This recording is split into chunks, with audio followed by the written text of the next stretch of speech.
You there! This is Dave and Jason Hey! from DC On Screen. It's that time again. We need help from you to grow our show. But keep listening because there's something in it for you. Give us a 5-star written review on iTunes for a chance to win a free DC trade paperback, DVD, or Blu-ray valued at $15 or less. 1 in 10 will win. The winner will be randomly selected with a number generator on random.org and announced on one of our news episodes. It's pretty simple, really. Free stuff! Hooray! Anyway, yeah, seriously, do that. It helps us a lot. It's, like, so good. Anyway, sit back, enjoy this brand new episode of DC On Screen. Welcome into DC On Screen, episode 236. I'm your host, David C. Robertson. This is my co-host, Jason Goss. Hello. Today we're going to get super spoilery on The Flash, 304, The New Rogues. Jesse and Harry are still around and training, which has turned Barry into Oliver. Wally and Jesse are getting closer, which has turned Harry into a curmudgeonly father.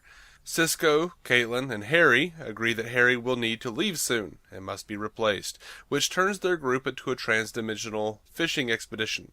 Barry and Iris are finally getting romantic, which is just plain freaking Joe out, which is in turn freaking Barry out. Also, Sam Scudder, the Mirror Master, has been inadvertently released from his reflective period and wants revenge against Leonard Snart. He finds his old love, now known as Top, discovers that Snart is out of the picture, and goes on a mirror-themed crime spree, eventually trapping the Flash in a mirror. Harry and Cisco try to free Barry, but their freezer-themed technology isn't powerful enough, so Caitlin has to sneak in and crank up the frost. Barry stops Mirror Master, Jesse stops Top, Caitlin keeps her secret, and the fishing expedition finds a new Harry, who wants to be called HR, and likes Big Belly Burger just as much as Earth 2 Harry. I don't know if they thought about asking about Big Belly Burger in the actual message they sent out, but I think they would have if they had time to go back and do it again. Yeah. Must love Big Belly Burger. I really enjoyed seeing the different Harrys. Yeah, I almost wanted the first guy, like the cowboy guy. I really adored the idea of this super intelligent cowboy. I could probably have fun with him for a few episodes. Oh man, I could have dealt with any of them. I would like to see any of them. No, Dave. You can't trust a mime. You can't trust a mime. I forgot about the mime. Yeah, I liked it all. I liked the steampunk version of Harry. That was good. Yeah. Oh man, that's good stuff. And I'm hoping the promo for next week is just a red herring. That HR isn't a bad guy. Yeah, the whole like you don't have trust in this universe and all that. Yeah. But this cool. HR is a lot of fun. Like, right before they leave, Harry's in the middle of saying, never, ever, no matter what, and then they take off. It's the HR character, we're going to have to get used to calling him HR, I guess, right? Yeah. It just goes, oh, man! Like, I loved him freaking out about that. I liked his little jokes. Like, what does he say when he comes across the portal? It's real menacing. Oh, greetings, Earthlings. It's something like that. But then he comes over and like everyone steps back and says, "Well, I'm sorry, bad timing, bad joke." Oh, okay, I think I'm gonna like this. That's not my guy. real voice. Yeah, think I'm gonna like this guy. They grabbed the funny one, cool. And it is. It's. I was talking to Chris Wisdom about this. Like it's very. He's very Eddish. HR. Yeah, he is. I was actually, he reminded me of JD's brother on Scrubs. Yeah. Oh, yeah.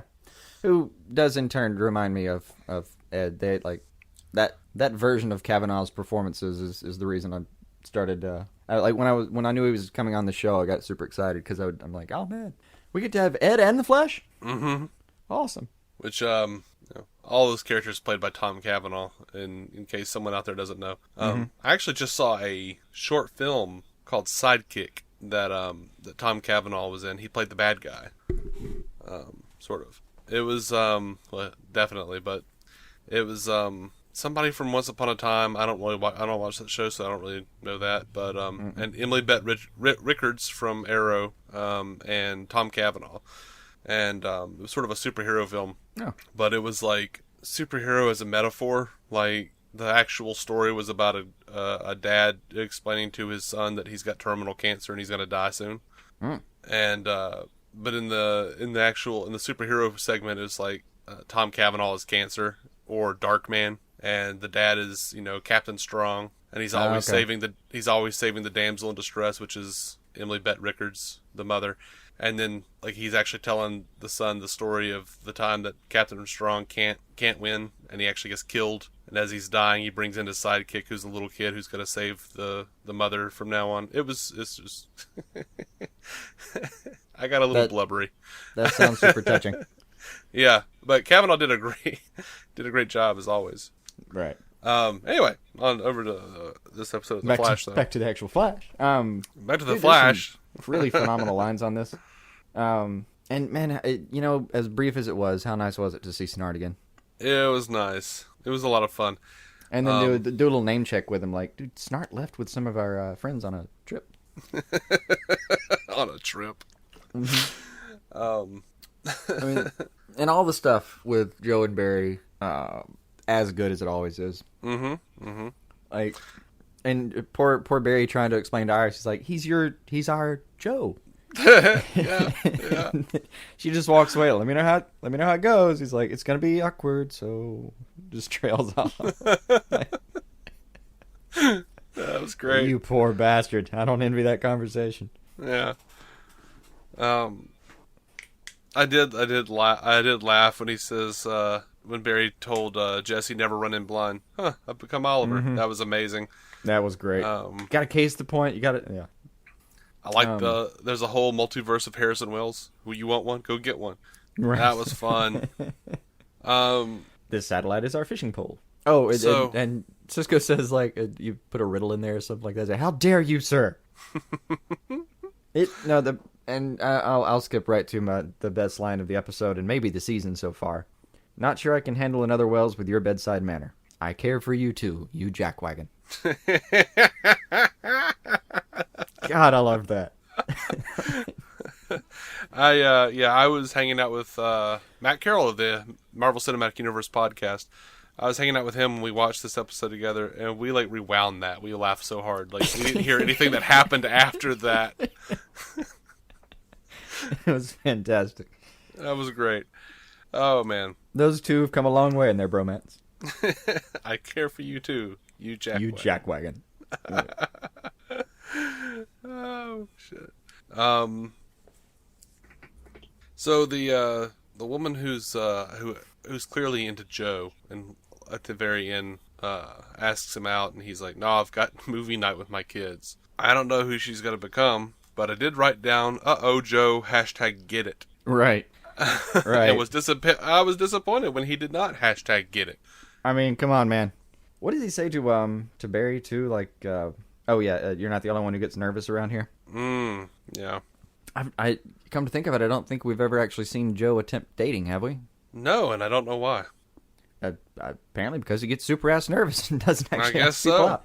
Or even in this case, just accept the invitation to go out. Right. Like, she did all the work for you, dude. Just go buy her dinner. So, am I the only one thinking that, like, Harry and crew looking for another Harrison Wells, throwing out that message to the entire multiverse is a really bad idea? Just begging for trouble? Probably. They did seem to super encode it, so, if you make a message that's so clever that only other Harrison Welleses can possibly decode it, it's not too bad, right? Well, I mean, Harrison Wells is a genius. You don't want to find the bad one. Well, yeah. That was a real concern. Maybe they were just trusting that on every Earth, Harrison eventually ends up being kind of charming, even if he starts being an asshole. That's a huge bet, man. I would not bet on even myself being a good person in any. I hardly keep it together in this one. I can't imagine every other possible version of me being a good thing. Mm-hmm. What was the line? Harrison Wells that is a good person and not a jerk. We've never had that combination before. Something like that. Something like that, yeah. I didn't write that one down. Oh, he's nice and not evil. That's a combination of Harrison Wells we've not experienced. That was it. There you go. I love that Harry mentioned McCullough with the mirror gun. Yeah, a little name check with that. Yeah, that was awesome. And the guns. That's all I want. I don't want to actually see that cat. No, not that one. I wanted the Scudder, and we haven't talked about Mirror Master yet, I guess, have we? But I've been excited about Mirror Master the whole time because I just like the guy's power. It's just neat. I mean, I got nothing. There's no huge intellectual backing here. It's just neat. Mm-hmm. But I thought they did a great job with it here, man. Looked fantastic when he's throwing people into mirrors. Mm-hmm. I could have dealt with a little more of the of what's inside there, like what they see inside of the mirrors. Yeah, and it's hard to keep wormholing. up with. Yeah, I wouldn't even know where to start guessing as far as like what it must be like inside a mirror. And Barry has all that time to, talk about his feelings and Iris's butt, I guess. But they don't really go into like what's it like in there. Dark. It's weird. Which makes no sense to me because the first thing I would ask if I popped up and somebody was stuck in a mirror, the first thing I'd want to know is like, okay, look to your left and right. What does it look like? And then they'd probably tell me there is no left and right, and I'd be like, oh my god, you're blowing my mind. You're straight up baking my noodle, man. What is this? Some kind of mirror language?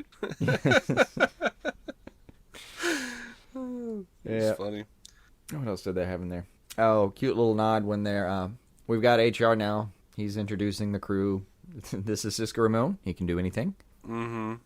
But I did on the way out. I did love the. I would have been disappointed in the show if they hadn't done this.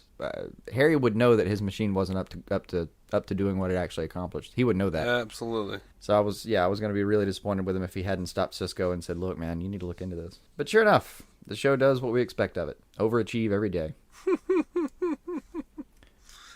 I thought the guy that played Mirror Master was a little over the top. Oh. Get it over the top. That's pretty good. I mean, it's not, but I still like it. Yeah. So I'm gonna have to side with Barry and Joe on this. Iris is kind of being ridiculous. Because I'm like, you guys have spent your entire lives as brother and sister. Can you just be okay with them being weird, with you guys making out in front of them? You're going to need an adjustment period. She's getting all like, oh, you guys are so immature. Just talk about it. Like, no. This is the guy who has to go and tell his father that he's making out with his sister. Okay, Can but you give him in a every second? version we've had, I don't know if they've ever discussed this, but it used to be in Timeline 1, Earth 1 and everything. Mm-hmm. Joe and Barry had many discussions about his feelings for Iris. And on several occasions, Joe had actually told Barry to go tell her about his feelings. So like he's been, if this universe had the same conversations, he's been pretty prepared for this for a while. No. But actually seeing it is different. Having that conversation is different than walking in on your adopted son on top of your daughter. I Very different. agree. And by the way, actually seeing it's going to be a... did you catch Barry putting that pillow on his dick? I did not catch that. But that's hilarious. when he's on top of Iris and then Joe comes in and he like flashes away and then comes back, he's got a pillow on top of his crotch. Like he very obviously grabs the pillow and shoves it on top of his That's hilarious. Yeah. Hey, nothing Joe. to see here. Hey, we're just having a... I wanted him to do in that scene when he... Everyone leaves him at the end of that scene, right? Like Iris gets annoyed with him because he's acting weird too, and then Joe obviously came home and went and went upstairs. And so he leaves and it's just him with the beer, and he like drinks the beer, and I really wanted a line where he looked at the beer and went, God, I wish this still did something. That's good. I guess they didn't have time for that. But all of Iris's insistence did get us to one thing. Barry's going to find his own place. Mm-hmm. And it got me to the line that Joe had a couple of great lines this week. One, when they're talking about the wormholes and the reflections, and he says, I can't pretend to understand or care about the science of it. Mm-hmm. That was amazing. I wrote that down. But the best one for him this week, we're going to miss you, but damn, you grown.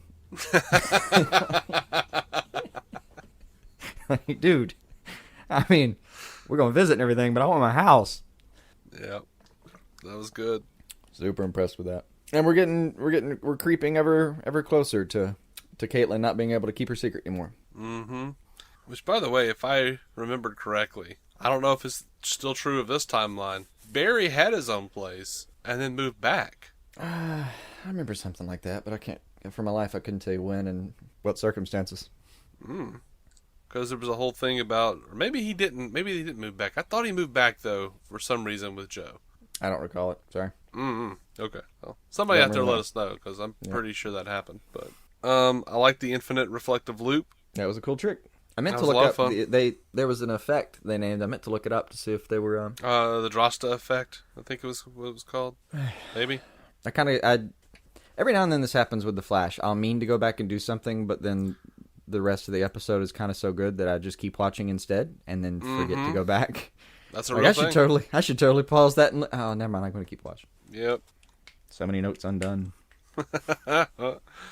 Yeah, the Drosta effect. Infinite series of reflections, I guess. Yeah, it's the effect of a picture appearing within itself. Yeah. Okay. Well, good work, show. Keeping your high-end sci-fi antics loosely connected to real things. Good work. Mm-hmm. Ta-da! Research. Mm-hmm. That thing we don't do enough of. Oh. What else we got? I got nothing. I mean, there's good. Caitlin at the end. Bethany pointed out that it was ridiculous that she had a pair of scissors that close to the sink. That is a good point. Can't imagine. I did mean to look this up. It's like she just has a big old pair of sewing shears right next to her faucet. It's kind of weird. Yeah. I have an actual pair of clippers that I like. Hair clippers, actual clippers. The things that you never actually see in a show when someone does the hair cutting scene. Mm-hmm. The stuff they use in a television show or movie when you go to cut hair, you pull out these like comically large. Like these are stabbing scissors. They're not real. DC stabbing scissors. Right. Seriously, it's like fabric shears, man. I actually have a pair, but it if I walked into my bathroom right now, it'd take me like 2 full minutes to access it. Hey Martha, bring me those stabbing shears. Bring me my gutting scissors. Right. Martha, where are you? Why did you say that name? Shit. You did it to yourself too. I got nothing. I can't save you every time. I had to.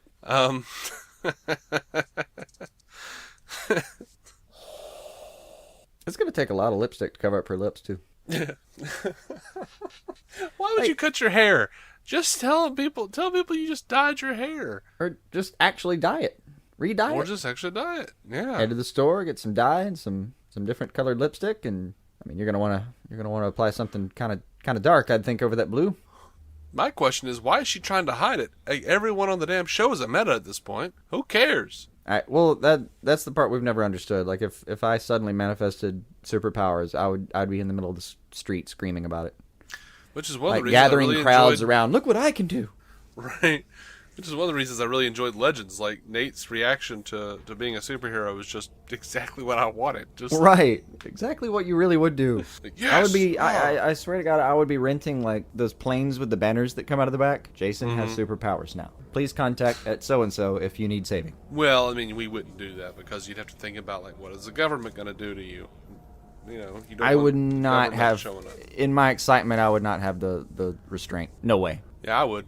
I'd be terrified of what the government was going to do.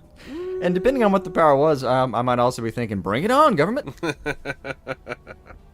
right, I think that's all I've got, though, on this episode of The Flash. Yep, loved it. Let's do it again next week. As always. Guys, thank you so much for listening to DC On Screen. You can find every episode at DCOnScreen.com.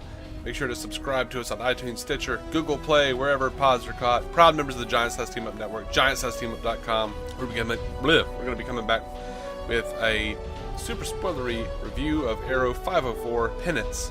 Until then, keep some DC on your screen.